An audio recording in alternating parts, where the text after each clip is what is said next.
social enterprise has been described as modern society's secret developmental weapon.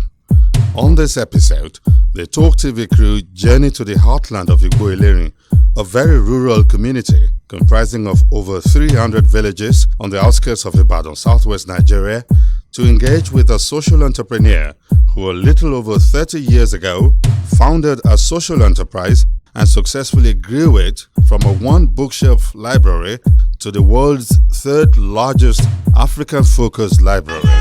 Welcome, visionary, founder, executive director, African Heritage Research Library and Cultural Center, Adeyipo Village, Nigeria, Dr. Bayo Adebowale. Dr. Adebowale, it's a pleasure to have you on the program. Thank you very much. Now, what instigated this project? Well, this project has the vision and the mission to educate all Africans on the continent and all Africans in the diaspora. We want to debunk the age-old Hollywood conception that Africans are second-rate citizens of the world. They live on trees. All this should be corrected once and for all. And so we told ourselves when we established this African Heritage Research Library and Cultural Center that we are going to educate and re-educate all Africans. Don't be surprised that Africans don't even know they are Africa. They don't even know they are Africa. No, they don't even know they are Africa. Not to talk of the diaspora. I think I will agree with you because I've met so many Africans who don't even understand the essence of and substance of who they are as Africans. Yeah. But we'll come into all those nitty-gritty later on. But first I want to establish this vision is 30 years old. Yes. And it started, I gathered, and please correct me if I'm wrong, while you were still a lecturer at Larangun. Yes. College of Education. College of Education in Larangun back in the 80s. At that time, you were a lecturer who was busy with his own do's and don'ts, naturally. Yeah. How did you summon the courage to pursue the vision, the idea? Well, I stumbled on a particular article written by a so-called foreign expert on Africa. On Africa. You know, disparaging the entire continent. And probably innocently or ignorantly done. Oh yes, you know.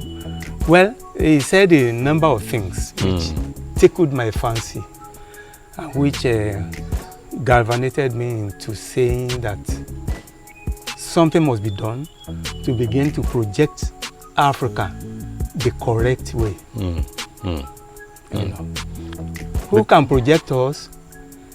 Better than ourselves. Yes, better than ourselves. So, a lot of things had gone, especially in the Western world, about Africa. You know, so I stumbled on that article, and I told myself that, well, we should do something about this man. You know, and his types. Yes, all over the world. Yeah. To float something that will begin to project Africa in the true sense.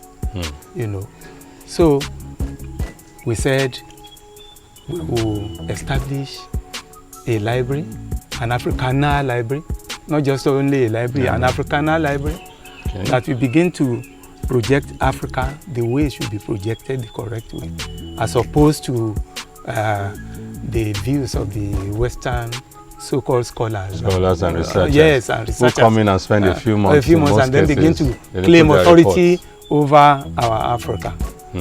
So we said, okay, this will be our vision and mission.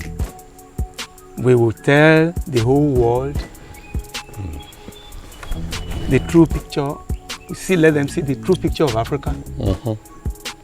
Then we will begin to educate ourselves too, because don't forget, Yes, even sir. we Africans too are abusers of our culture. I agree. And we don't, if we are abusers of our culture, how can we interpret our culture and tradition, our language, to the outside world? So we set up this library to cater for the educational development of students, archivists, documentalists, researchers all over the world. Then we said this library also will cater for the social life, the socio-cultural perspective of Africans in the rural community. The rural community people will be brought into the picture. They will be carried along, and they will be educated and enlightened about their Africa. Okay. So they will now begin to learn about the culture of their people and appreciate that culture. That culture. Because we don't appreciate it. I agree. And I think it's a noble objective. But I'm still curious to know the process between the time the idea was conceived and the time it was executed. I do know that Ilorin is very far away from this present location. Yeah. So I'm going to assume that the library started from a different physical location, or did it start from this very location? No, the idea came to us from Ilorin. Yes. That's where I stumbled on the article I was telling you about. That annoyed you so much? Yes, that pushed me to say, let's do something. This, the writer of the article may, after all, be correct in some way. So the onus is on us now to begin to enlighten the whole world about our Africa. Let them see Africa in its proper perspective. And so that's when it occurred to me at Ilorin. I heard all the time. Well, it is it's God's doing, I would say, because wherever you may be, an idea can occur to you anytime, anywhere. And so that idea occurred at Ilorin. And the library was set up initially at Ilorin? At Ilorin, that was way back in 1988. Wow. Specifically March 1988. True. The idea came to us and we said, let's set up a library. Then you started to assemble write-ups, yes, research materials, scholarly. I started with the collection of my own personal books I used in colleges and universities. Books, I stumbled on in public places. I assembled them. About 500 books, specifically. I said, okay. That is African Center. Yes, that is African Center. Like African literature books, like African traditional religion books. African music and performance. But I've moved around the library. You've seen all these. I saw a number of books on African performance, literary, rituals, dance, and so on and so forth. So 500 books altogether, and I told myself the library has started today. With this collection, with these 500 books, we have started a giant step towards ensuring a monument to be built for African studies. This is the stuff that legends are made of, I want to say, because every day people stumble on ideas, yet they don't do anything about it. I do know, as a student of African literature myself, that there are many people out there, myself inclusive, who at one time or the other were annoyed at some of these writings, but we never did anything about it. And that's why I want to applaud your courage. I want to applaud your conscientiousness to pursue the decision that you took way back 30 years ago. And 30 years after, you're still consistently committed to that vision. I say kudos to you, sir. Thank you very much for that. Now, when you got to this location, I mean, even today, it's still a rural community in every sense of the word. Why choose a rural community rather than the urban center where the people who are your primary targets reside? Well, I want to tell you that it is in the rural community that you have the cream of the African people who are still authentic. Yes, Unadulterated. That's where they are living. Okay. And in the rural community, the beauty of the countryside and the serenity of the environment is also there as an important factor to establishing a library, a research center of this type. And a cultural center. Yes, there is no undue distraction. Okay. Like you have in town, the hustle bustle of the town will put you off. But here in the village, the serenity, the beauty, you are mixing with nature. And if you are a serious researcher, you have a field day doing your work in a peaceful environment like this. Okay. That's not the only reason. Okay. The rural community people also, who have been neglected for a long time in the scheme of things. Yes, in scheme of things, anywhere. We told ourselves that these are not secondary citizen people. We have to carry them along in whatever we do. So, as we educate, as we enlighten those in the urban centers, the rural community people also deserve to be enlightened, to be educated, to be carried along. And mind you, in rural community areas, you have professors in their own right there. When you talk of cultural development of the people. And even technology. Because while we were coming, we saw people who understand the technology and dynamics of making gari. Those who make along the roads, black soap, by the roadside. Those who make palm oil. Yes, and we saw all these we have people. them in plenty here. And for me, those are the professors in those areas. I'm telling you, they are. And they talk about culture. They will lecture you, let you know a lot about the culture. And when the so-called elites want to exhibit the culture of the people, they run to the villages and hamlets to hire practitioners. In villages and hamlets, you have acrobats, you have rara chanters, you have dancers, singers. They are all poets. Around. And these are the people you gather to the, what do you call it, the stadium. Yeah, to perform. During occasions, to perform. You sit down, you see them perform. Here in... So the attraction for siting the center in a rural setting like this is the quantum of knowledge and practices, unadulterated, authentic African traditional practices that one would find readily available here. I tell you. It's not in any way orchestrated, it's already there, it's their everyday lifestyle.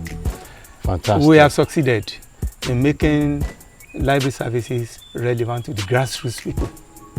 This is something very novel, something unique, something we are applauded for. Making library services relevant to the grassroots people.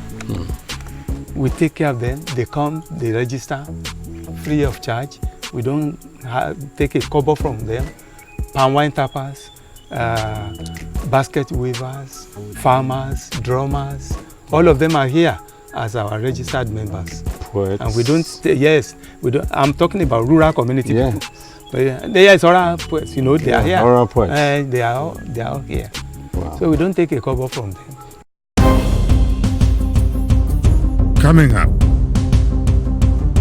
When people come in here, there are lots of things that they will take away which will be good value for their time coming. How do you get funding? Because it's not going to be cheap.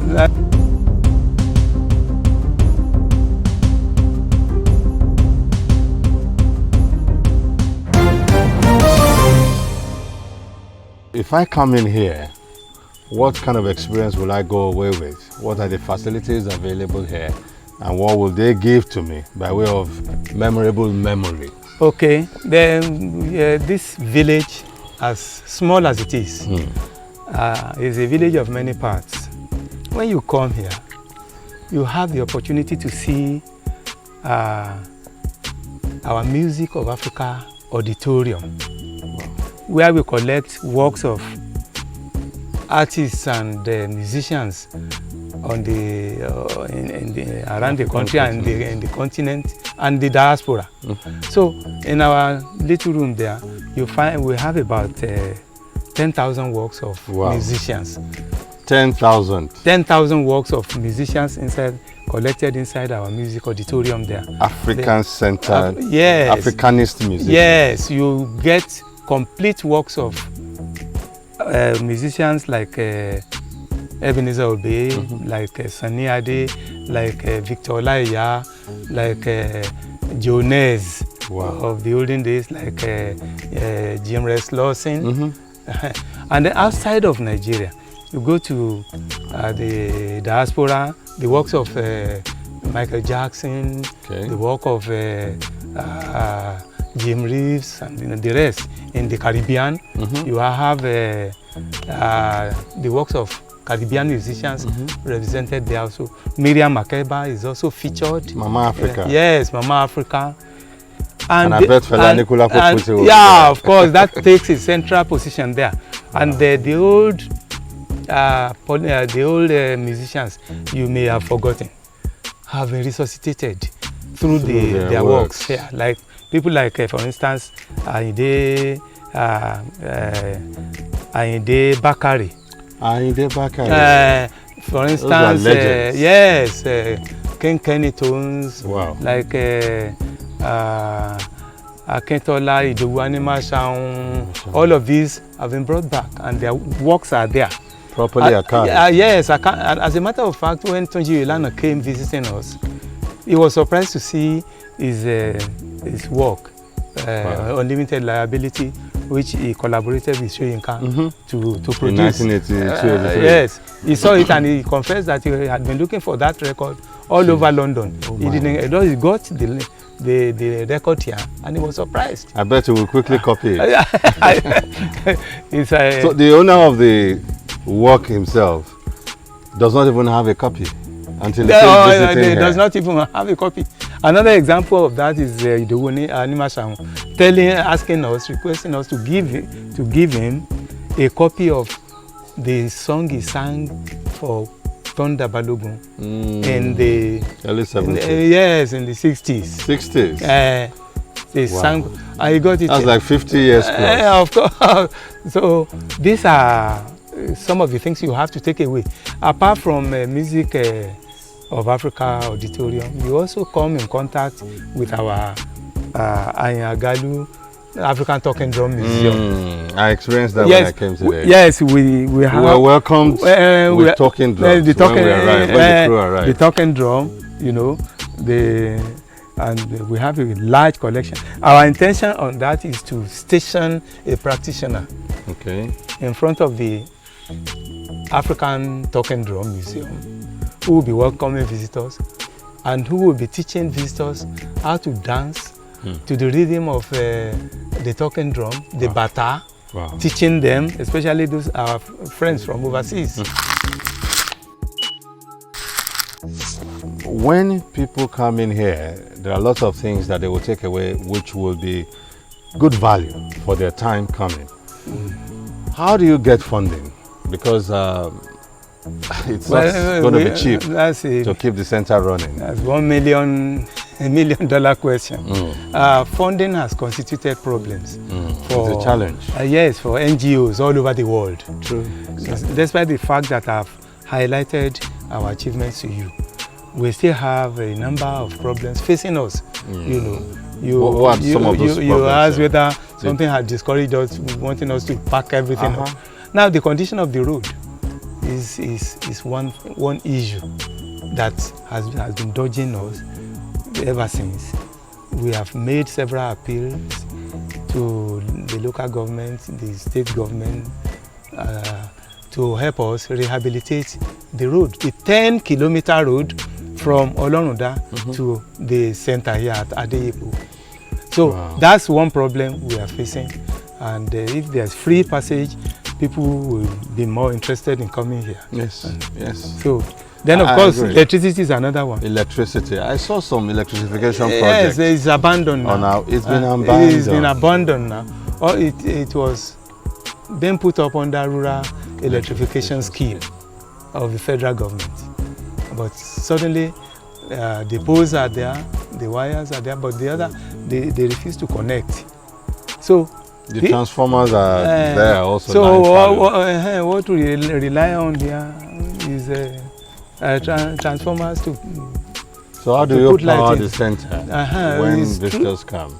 Yes, we have our generators, small generators. And I also saw that one of the buildings has a solar energy. Yes, of course it has. This one has. Okay. And these are things they can replicate for the other centers if there is adequate funding. Yes, if there is adequate funding. If there is adequate funding. So these are the things that we need. The security is all right. No, we have. I was going to ask you. Yes. What about security issues? But that would be the number one concern of the average person. Yes, of people. Now we have the Hunters Union. Very, very powerful Igbo-Elerin hunters. Yes. Day and night watch over this. As we are talking, they are watching. Really? Really? They won't see them.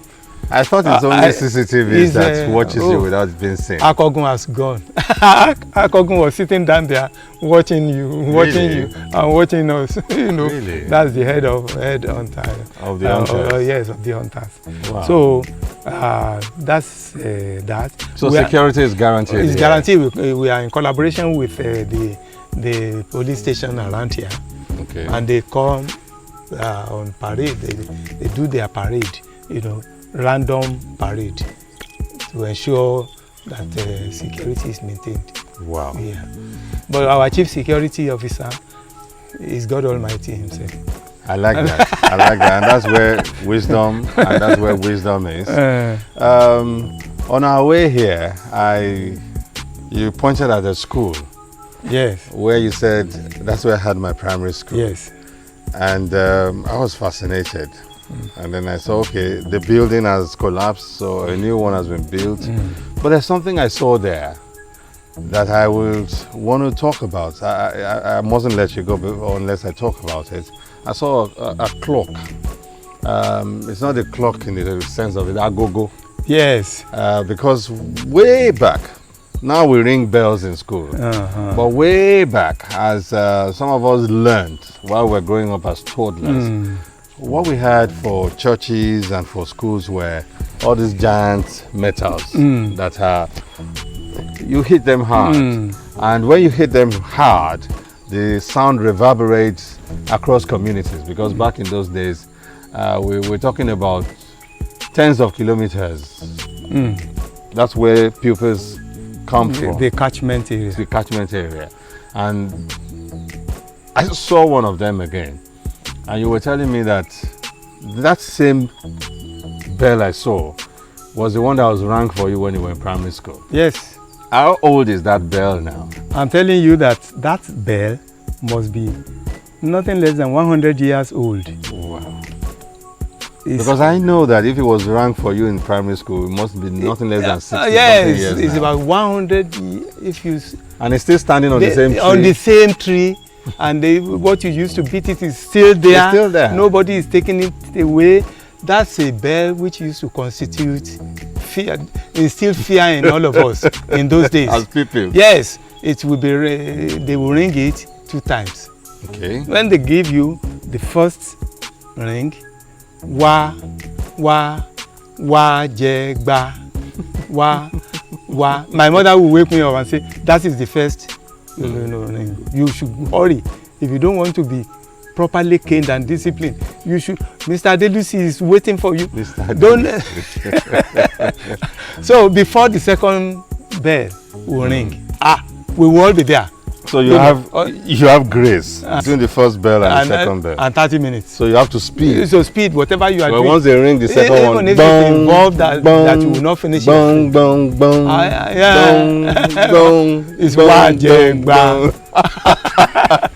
I'm sure the person that rings it didn't have Wajegba in mind. but that is the interpretation that purpose gave it. That we gave. And for you to still remember so vividly and nostalgically shows how well it sank into your spirit at the time.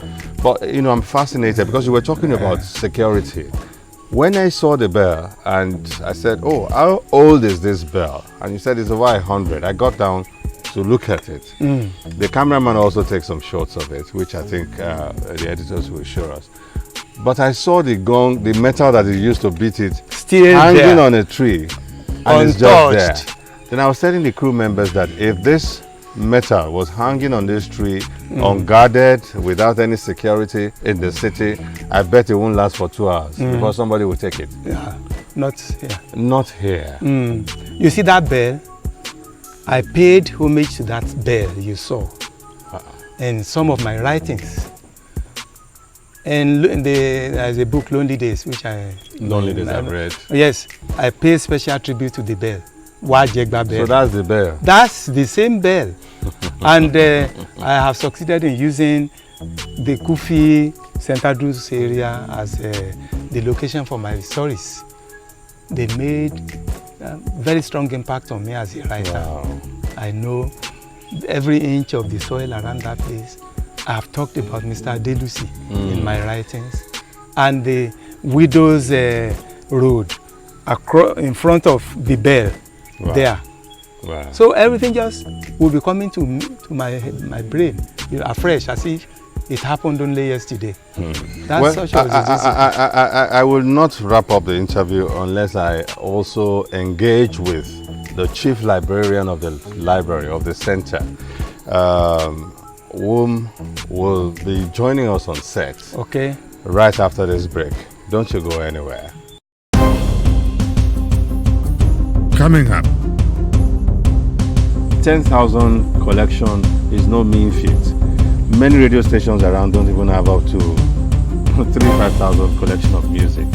Yet the center can boast of a minimum of 10,000 collection. How did you make that happen?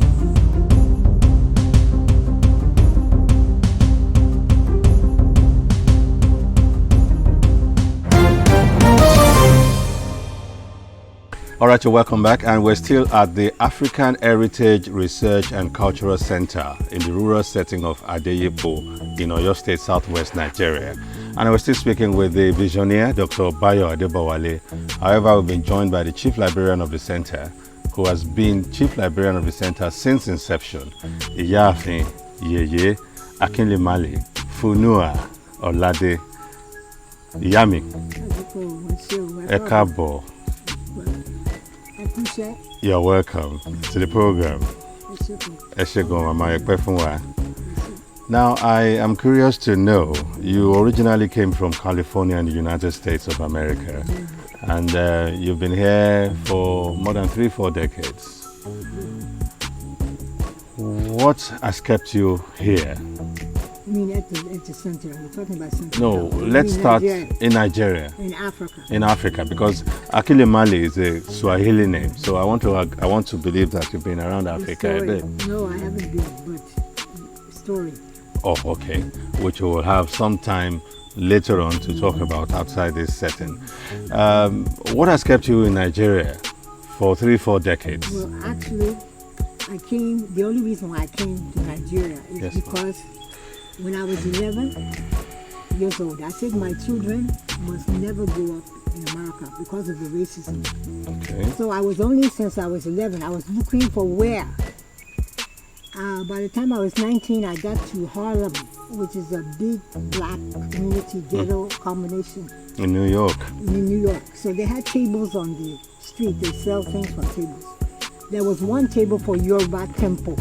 Really? I asked them, Yoruba temple. They said Yoruba is the best language and the best culture in the world. I said, I want my children to have the best language and the best culture in the world. That is where I will take my children, and they will grow up and they won't be slaves in America. So I came specifically to make sure my children were not slaves in America. And they told me Yoruba is the best. I wanted them to have the language and the culture. Wow. And I made sure that since they can't speak English in the house, they are speaking Yoruba from the time they're small. And they're real Yoruba girls. Wow, so that was what instigated your that's the whole thing. emigration out of America to Africa. And when you came, I reckon that you were excited at what you saw and experienced, and you decided to stay back. No, I have to stay. Nobody can live Ile Satani and not love Africa. I can't go back. Wow. And Yoruba land, it's wonderful. I mean, I had no problem in Yoruba land. Wow. The Yorubas took care of me. They made sure my Adebowale and his family made sure my children are Yoruba Gongo. Yoruba Gongo. They are not Black Americans again. They are Yorubas, and they treat me like Yami, and they take care of me in my old age because of Asha Yoruba. So he and his family trained them, because I can't teach them to be Yoruba. But people like him, he's beginning with him and his family and all the other Yorubas, they raised my children to be Yoruba Pombele. Authentic Yoruba Pombele. I was going to say authentic Yoruba people, but Yoruba Pombele is much more apt for it. One thing she should say also is that the children are also committed to the Yoruba culture and language. Wow. It will interest you to know that Tolu, BC, all passed their Yoruba exams in WAEC with A grade. A grade. Yes. Wow. This is quite inspiring. I mean, considering that many of our Yoruba folks want to emigrate to the United States. But we'll talk about that some other day. We're here to talk about the Africa Heritage Research Cultural Center, which you've been chief librarian of for 30 years, since inception, I must add. When Dr. Adebowale called you back in 1988 to say, oh, I have this vision and I want you to manage and preside over the affairs of the library, did you think you were going to be involved for this long? Look, the way Africa is, the way Yoruba land is, because I would say Yoruba land, because I haven't been anywhere else. I know this forever. What is it? We have the assignment. God gave him the assignment to establish this African Studies Library. Okay. So I knew that God is calling me to support and join him to establish it. And so I, forever now, Lai, Titi Ayeraye, it's forever. Now, I've been speaking with Doctor, and he's told me so much about the library. I mean, good enough, I also took a tour around before we came on set, and I was inspired by a lot of things. But I was particularly innovated by the fact that you're not just keeping a collection of publications that are Afro-centered or Afri-centered, but you also have performances and music of different genres, domiciled and archived here. How did that happen? 10,000 collection is no mean feat. Many radio stations around don't even have up to 5,000 collection of music. Yet the center can boast of a minimum of 10,000 collection. How did you make that happen? Well, you know, Adebowale has told you. It's his vision, and he made it possible. And he contacted the right places. And initially we had people donating 3 copies, publishers abroad, and supporters. We had more donation of materials than anything from abroad and from local. And all his friends, they write books and they give him, and he sacrificed his income for the library. So those are the factors that Adebowale was committed, and he made sure that everything he has, he commits to that project, which is God's assignment for him. Now, the library started in a town, a rustic town, and moved into a very, very rural area. Because even by today's parlance, this is still a rural area. Yes. How was that transition for you? Well, actually, I've always wanted to be in the rural area. Although I came to Nigeria in federal contract, Ilaro Federal Government College, then University of Lagos, then long ago where I met Dr. Adebowale. But I wanted my children to be raised in the rural area, because I know they cannot be culturally based in the city. In the cities. So I always look for the rural areas. And so that's why my children's husbands, Yoruba husbands, they are happy. They got village girls with American passports. So they've got village girls. And they got it. They're real village girls. You won't know that they're Omo Juju America. You know that they're Omo Yoruba, village Yoruba. American citizens with African rural training, mentality, paradigm, behavior, and even ethos. And you can't have it better. I mean, having the best of both, two good worlds. Then, And that is the story that you carry in your heart, that you hold so gingerly, which in my own extrapolation now is a metaphor for what this center represents. This center is not preaching that we should remain the way we were pre-mingling with Western society time. This center is saying we should retain and advance the best of Africa's practices, Africa's ethos, and see how we can feature and fix it into modernity, into contemporary times. And you are living that ethos, the ethos of the African Heritage Research Center. You are living it even in your own personal life. How did you acquire the discipline and the focus to stay the course? At age 9, you took a decision. Age 11, sorry, you took a decision. And then by age 19, you saw an avenue to actualize it. And now, you're still keeping focus and staying the course. We don't find many of such disciplines around anymore in this age. Teach us or tell us, if you can, how did you acquire the discipline to stay focused? well, actually, everything goes back to being oriented toward God. You know, praying, pray and ask God, what should I do? So if you follow God's direction for your life, there's no problem. Adebowale is following God's direction. I'm following God's direction. So if you have problem, you say, God, I have a problem. What should I do? And so it's God will directed, come. trying to hook up to God's purpose for your life. So you're advising people out there to be internally directed rather than externally directed. Whatever religion they have to ask God. For leading. If it's Ifa, they have to consult God. If it's Islam, if it's... Which religion do you practice? Well, I practice the Christian Science, which is American religion. So our home is prayer all the time. Prayer. Okay. We don't go to doctors. We don't use medicine. We pray for healing like Jesus Christ. She's a prayer warrior. So for everything you consult God, and God takes care of you. Wow. And how do you reconcile that with embedding yourself in nature? Balogun says something about that. That you're closer to nature. How can you be in the village and you can't get closer?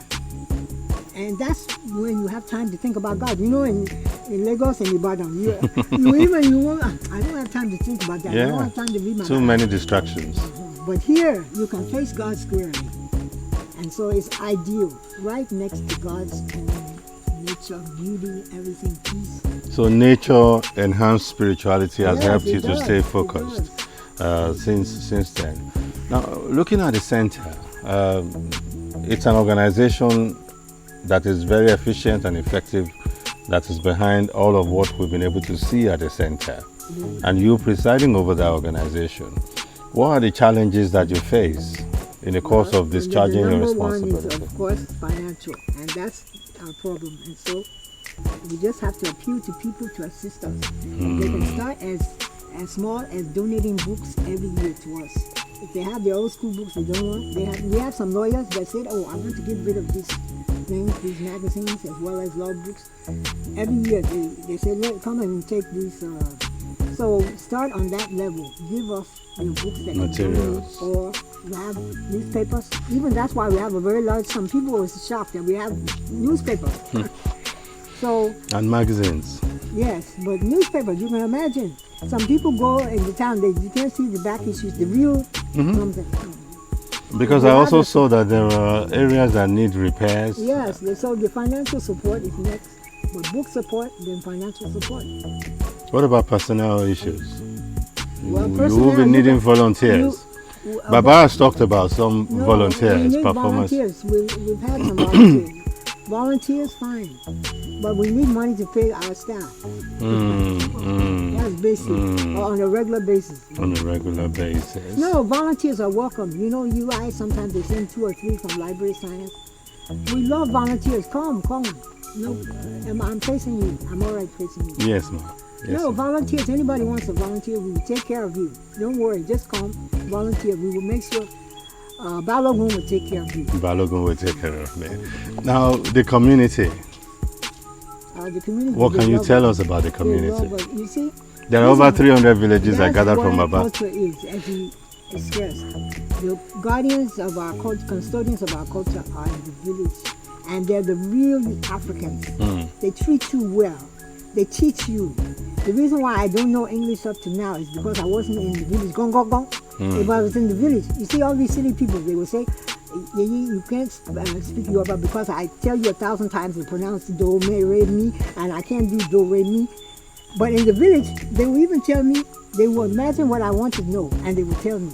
So they help you with the language. So now I know I will get it now because I have willing people who want to teach me the language because they know I love it. They know I love it. So they're the most wonderful people in the world. As far as But your childhood friends, I mean, even though we're here to talk about the library, but I'm just curious. I need to talk also about your person. Your childhood friends, don't they try to get in touch with you and try to bring you back all home? this thing with the internet, you have no problem. You see, people were saying in the village, even if you go on Facebook or you go on Instagram, they will be saying, the Black Americans, I'm talking about Black Americans, they will be saying there's nothing, you can't have internet in Africa, they don't have water, they don't have... I said, look, I'm browsing in my village with my iPad and with my phone. So don't tell me nonsense. I have 12 blogs and I'm browsing on them. And You run 12 blogs? Yes. So and you run all the blogs from this village? Yes. So that's nonsense. I saw your iPad that was being used to take pictures and videos. I use the phone the most, because the iPad can be expensive. The phone, I'm doing my blog. So it's because they're ignorant. They don't know that internet is everywhere. It's everywhere. It's a frequency that you may be varying. But then you can adapt to it. Coming up. Where do you see this center 100 years from now? Doctor, the convener, the visionary, I beg your pardon, has told us about the desire and the effort to replicate this across different communities in Nigeria and hopefully on the African continent going forward. Where do you see this center as somebody who is deeply spiritual in 100 years from now?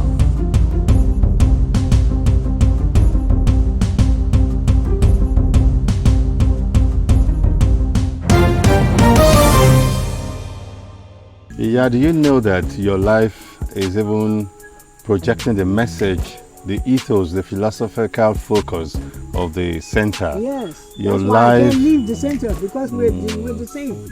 We're the same. His vision is the same as my vision, and anybody that wants to rise up in culture, their vision. Because I can imagine senior citizens that you grew up with, you interfacing with them now on Instagram, on internet, and you're telling them, I'm interfacing with you from an African village. They say, wow, is That- it possible? Yeah. They say, I didn't know they don't have internet. They will always say they don't have. I said, because you don't know.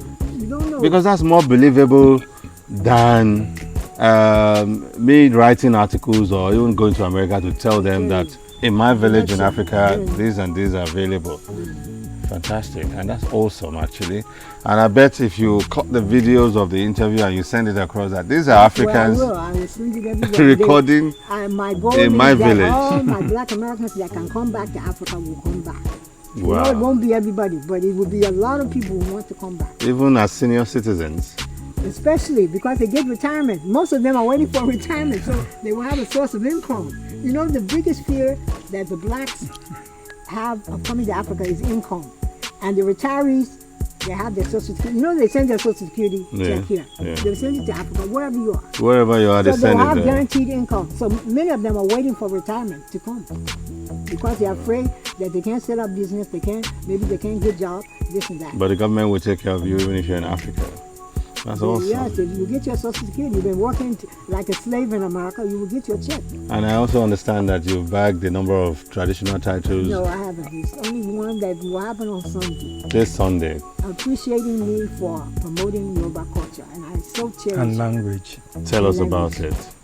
Well, now say the title for me. Doctor will help us. It's a Yeye Oloja Asa. Oloja Asa, the marketer of culture.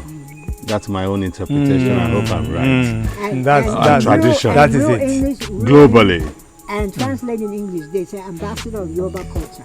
global ambassador Ambassador of Yoruba culture That's a and German tradition. English. Wow. translation. Wow.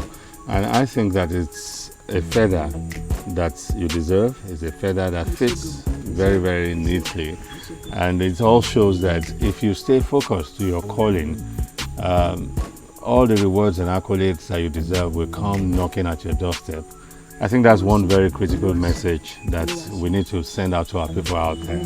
She's been receiving congratulatory messages from all over the world since the announcement. I announced it on the internet. Everybody's congratulating me. Wow. People I went to school with, people I got my Swahili name from in California. I said, And she's also excited about it. Yeah, and I'm excited for her as She's well. going to demonstrate that she's mastering the language and the culture on that day. When we She said she's going to sing in Yoruba.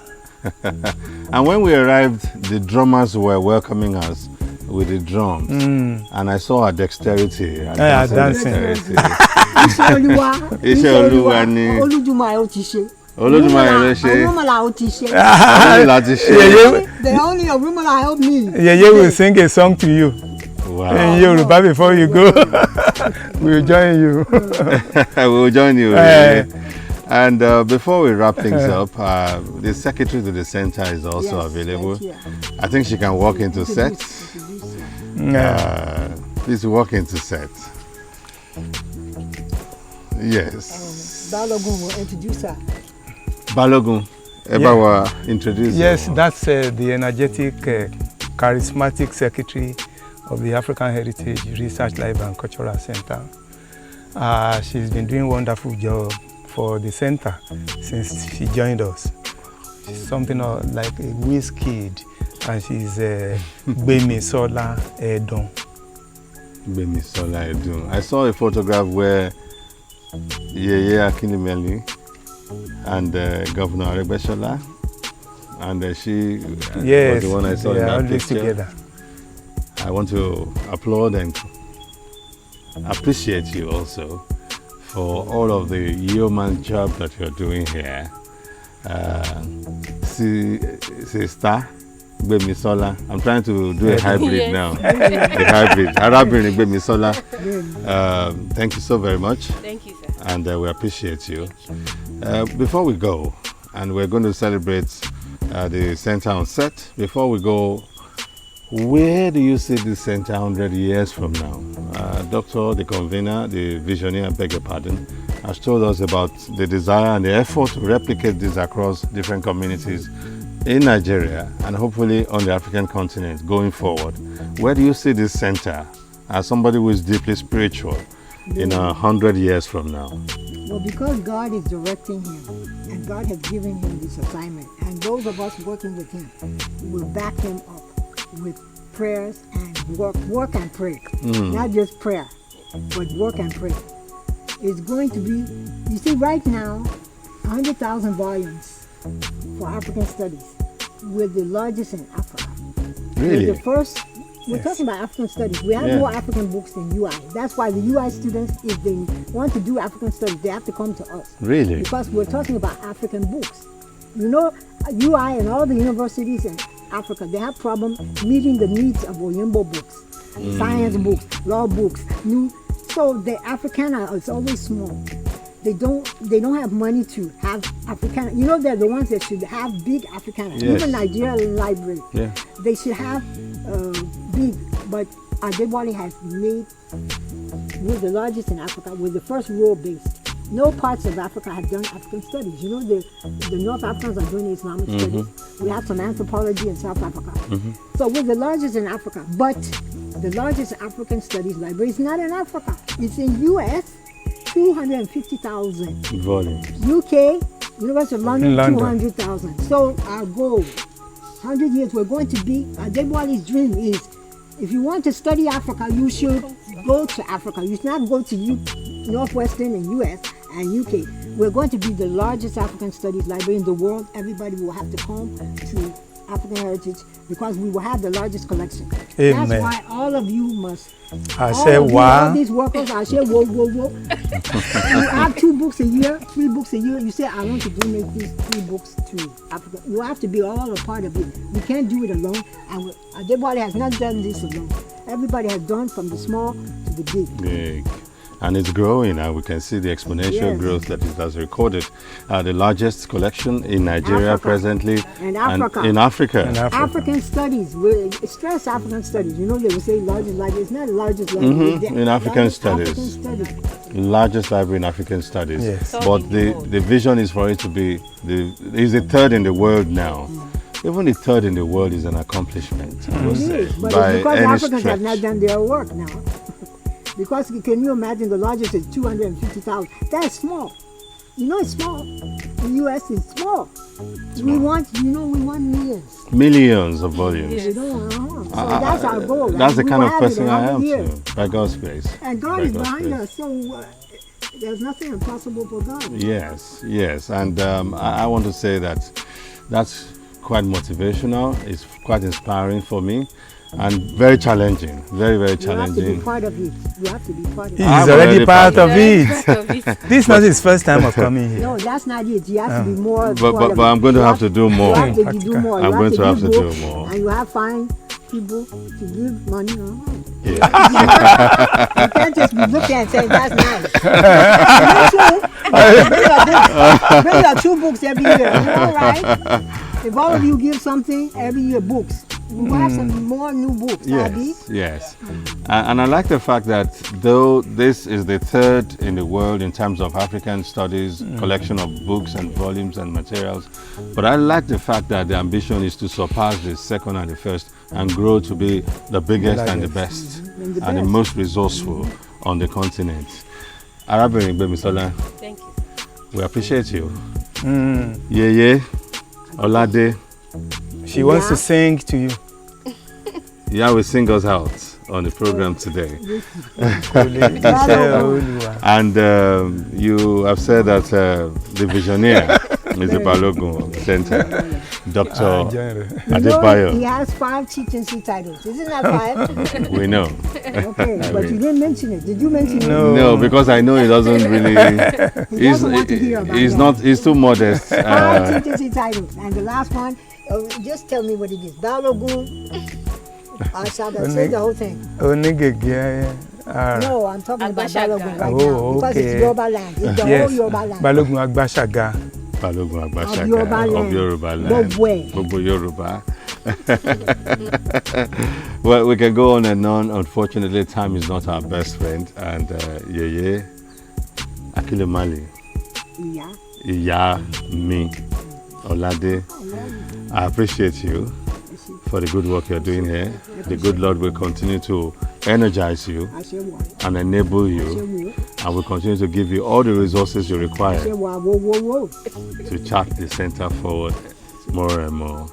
When we come back again, we will have cause to identify new things to celebrate and applaud here by the grace of the Almighty God.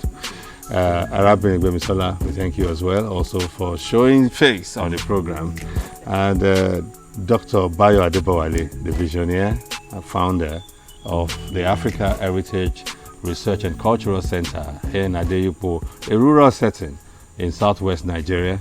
I thank you for making our time of your busy schedule to be on the program. It's a pleasure. Thank you so very much. Thank you very much. And that will be all on the program today. Thank you so very much for being there with us. Until next time, bye for now.